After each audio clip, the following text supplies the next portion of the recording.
नमस्कार दोस्तों, मधुर कथाएं चैनल पर एक बार फिर से आपका हार्दिक अभिनंदन है। तो आज की मेरी कहानी का शीर्षक है खानदानी कंगन। तो चलिए शुरू करते हैं आज की अपनी ये कहानी। आज संगीता सुबह जल्दी ही उठ गई। आज घर में बहुत बड़ा दिन था। आज उसकी ननद रानी की शादी थी। उसका पति सूरज जल्दी से नाश्ता करके शादी वाले हॉल में जाने के लिए निकल गया। उसकी ननद रानी भी ब्यूटी पार्लर की तरफ निकल गई।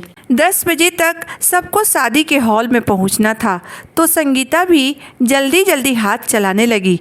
उसकी 2 साल की बेटी परी जब बार बार माँ को तैयार होने में परेशान करने लगी, तो संगीता ने उसके हाथ में खिलौना की टोकरी देकर उसे बिस्तर पर बैठा दिया और इत्मीनान से तैयार होने लगी। आखिर बहू है वह इस घर की, सबकी नज़र उस पर भी होगी। उसकी सास बिमला जी ने आकर उसे बताया कि बहू जल्दी करो, नीचे गाड़ी आ गई है, तुम जल्दी से परी को तैयार कर दो, मैं तुम्हारा कमरा ठीक कर देती हूँ। संगीता परी को तैयार करने में व्यस्त हो गई और बिमला जी जल्दी जल्दी बिखरा हुआ कमरा समेटने लगी।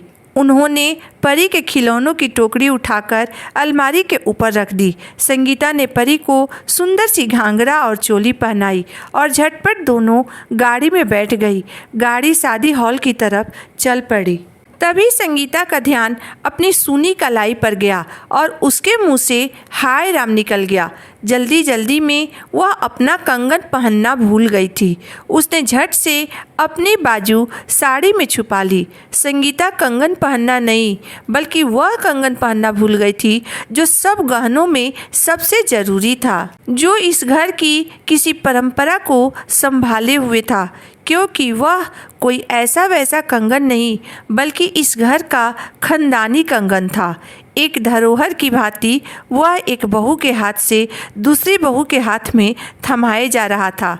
यह रिवाज कब से चला आ रहा था, यह तो उसकी सासू माँ को भी पता नहीं था। जब वह 4 साल पहले इस घर की बहू बनकर आई थी, तो उसके हाथ में कंगन देते हुए उसके सास बिमला जी ने कहा था कि बहू इसे संभाल कर रखना और हर तीज त्योहार या शादी ब्याह के मौके पर पहनना। तब सूरज के पापा जी भी वहीं पास में खड़े मुस्कुराते हुए बोले, हाँ बहू, अपनी सास की बात को पल्लू की गांठ में बांध लेना।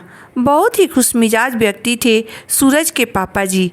अभी 2 साल पहले ही एक सड़क दुर्घटना में अचानक से वह अपने परिवार को अकेला छोड़कर इस दुनिया से चले गए। उनके जाने के बाद संगीता की सास बिमला जी बिल्कुल टूट गई थी, परंतु संगीता ही थी जिसने अपने सास को ही नहीं, बल्कि सारा घर बड़े अच्छे से संभाल लिया था। जायदाद के नाम पर बस यही घर और रानी की शादी के नाम पर एक ज़मीन खरीद रखा था उन्होंने। उसके ससुर जी उससे ज़्यादा और कुछ नहीं छोड़ कर गए थे। सूरज भी अस्पताल में एक कंपाउंडर का नौकरी करता था।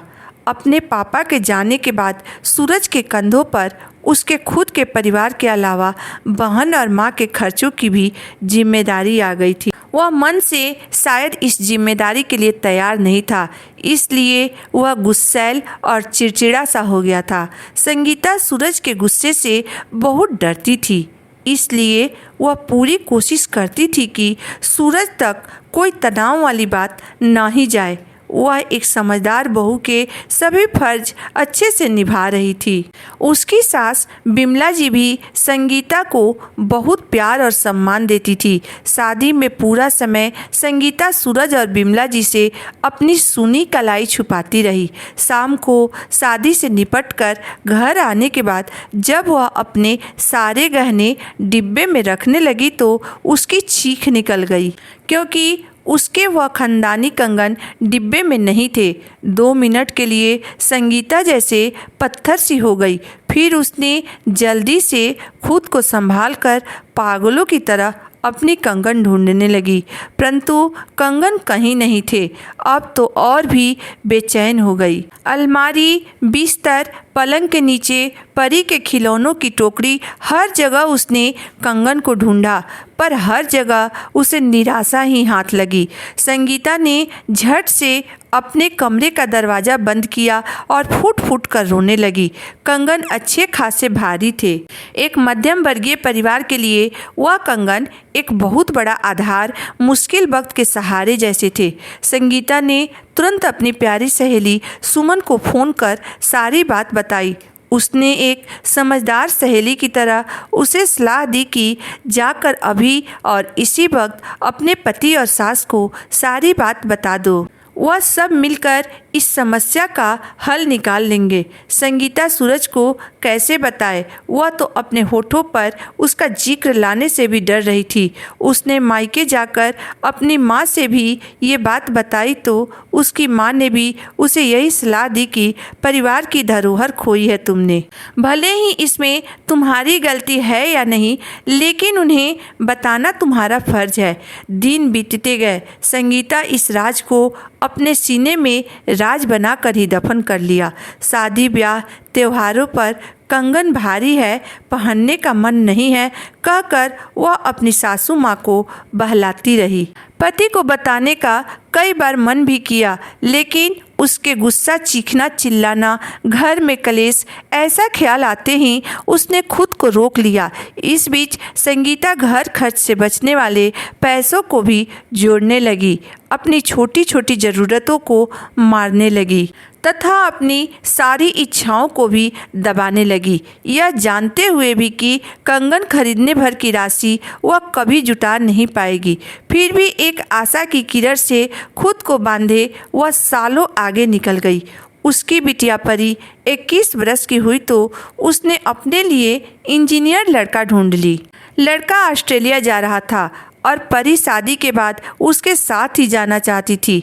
सूरज और संगीता को लड़के का घर बार सब अच्छा लगा तो महीने भर में ही उन्होंने परी की शादी की तैयारी शुरू कर दी। शादी के खर्चों के साथ साथ गहनों का भी इंतजाम करना था उन्हें। सूरज इस बड़े खर्चे के लिए अभी तैयार नहीं था। बिटिया ने शादी का फैसला उसकी योजना से कुछ पहले ही ले लिया था। सूरज की माँ ने उसे सलाह दी कि बेटा तुम चिंता मत कर, हम अपना वह खानदानी कंगन बेच देंगे। तुम्हारा तो कोई बेटा भी नहीं है जो आगे बहू आएगी। संगीता ने जब यह सुना तो उसका शरीर थर थर काँपने लगा, क्योंकि आज बरसों से दबे हुए राज का पर्दाफाश होने वाला था। उसने जल्दी से फिर अपनी सहेली सुमन को फ़ोन किया और उसे अपने घर आने के लिए कहा, क्योंकि आज उसे सुमन के साथ की बहुत ज़रूरत थी। फिर वह जल्दी से जाकर अपने जमा किए हुए पैसे भी गिनने लगी।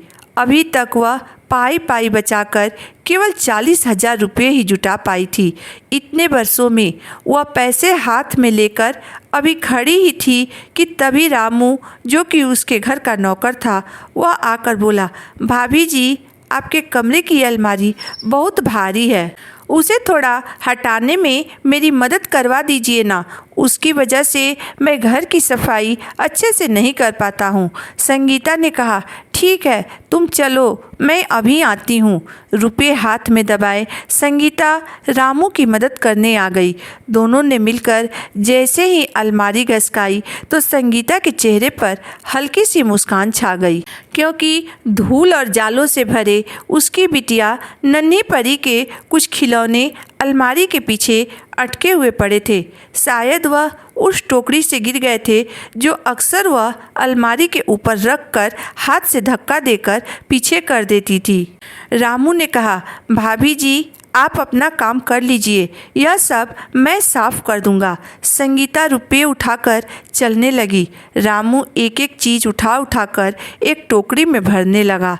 तभी एक आवाज़ ने संगीता के कदमों को रोक लिया। उसने पीछे मुड़कर चौंकते हुए कहा, यह आवाज़ कहाँ से आई रामू? रामू बोला, भाभी जी यह कोई गहने वाला बैग है, यह आवाज़ इसी के गिरने के कारण आई है। तभी संगीता को याद आया कि इस बैग के साथ अक्सर परी खेला करती थी और इसमें अपने कुछ खिलौने डाल दिया करती थी। संगीता ने जैसे ही उस धूल भरे बैग को खोल कर देखा तो उसकी आंखें फटी की फटी रह गई, क्योंकि उसमें वही दोनों खानदानी कंगन आज भी वैसे ही चमक रहे थे जैसे उसने 25 साल पहले देखी थी। कंगन हाथ में लेकर संगीता को यकीन ही नहीं हो रहा था कि आज उसने अपना 25 साल पहले खोया हुआ कंगन वापस पा लिया है। कंगन देखते ही वह फूट फूट कर रोने लगी। उसके रोने की आवाज़ सुनकर घर के सभी लोग भागकर उसके कमरे में आए। सूरज ने रामू की तरफ देखते हुए कहा, क्या हुआ रामू, संगीता रो क्यों रही है? तभी संगीता की सहेली सुमन भी वहां आ गई और आकर संगीता के पास बैठकर बोली, क्या हुआ संगीता, तुम इस तरह रो क्यों रही हो? संगीता ने उसके हाथ में वह बैग पकड़ा दिया। सुमन बैग खोलते ही सारी बात समझ गई और उसने सूरज तथा उसकी माँ को पूरी कहानी सुनाना शुरू कर दी। सूरज और बिमला जी सुमन के मुंह से सारी कहानी सुनकर संगीता को हैरानी से देखने लगे। बिमला जी ने संगीता को अपने गले से लगा लिया और प्यार करते हुए बोली, बहू, अपने पति को न सही मुझे तो बता सकती थी न तुम इस बारे में। मैंने तुझ में और रानी में कब फर्क किया जो तुम इतना बड़ा राज अपने सीने में दबाकर इतने सालों से बैठी हुई थी। सूरज भी अपने गुस्से की वजह से थोड़ा शर्मिंदा दिख रहा था और सोच रहा था काश उसने गुस्से के साथ साथ अपनी पत्नी को विश्वास भी दिया होता कि वह हमेशा उसके साथ है, तो आज उसकी पत्नी की यह हालत न होती। उसकी माँ ने सूरज की तरफ देखते हुए कहा, देख लिया न तूने अपने गुस्से का परिणाम। सालों तक बहू भीतर ही भीतर घुटती रही, परंतु इसने हमें कुछ नहीं बताया क्योंकि यह जानती थी कि तुम यह बात जानते ही पूरे घर में कोहराम मचा देते। सूरज ने संगीता को उठाकर खड़ा किया और बोला, चलो संगीता, हम अभी बाजार चलते हैं और आज तुम्हारे इन जमा किए हुए पैसों से तुम्हारी हर दबी हुई इच्छाओं को पूरा करते हैं। उसकी सास बिमला जी ने भी बड़े प्यार से संगीता के हाथ में वह कंगन पहनाकर उसका माथा चूम लिया और बोली, बहू, यह हमारा खानदानी कंगन है और यह आज से तुम्हारे हाथों में ही रहेगा। खबरदार, जो तुमने इसे कभी अपने हाथों से बाहर निकाला तो मुझसे बुरा कोई नहीं होगा। इसके साथ ही पूरे घर में खुशियों का माहौल छा गया। तो दोस्तों, आज की मेरी कहानी यहीं तक थी। आपको मेरी कहानी कैसी लगी आप मुझे ज़रूर बताइएगा। अगर आपको मेरी कहानी अंत तक पढ़ने और सुनने के बाद पसंद आई हो तो मेरे वीडियो को लाइक कर दीजिएगा, चैनल को सब्सक्राइब कर दीजिएगा। तो फिर मिलते हैं एक नई वीडियो, एक नई कहानी के साथ। तब तक के लिए धन्यवाद।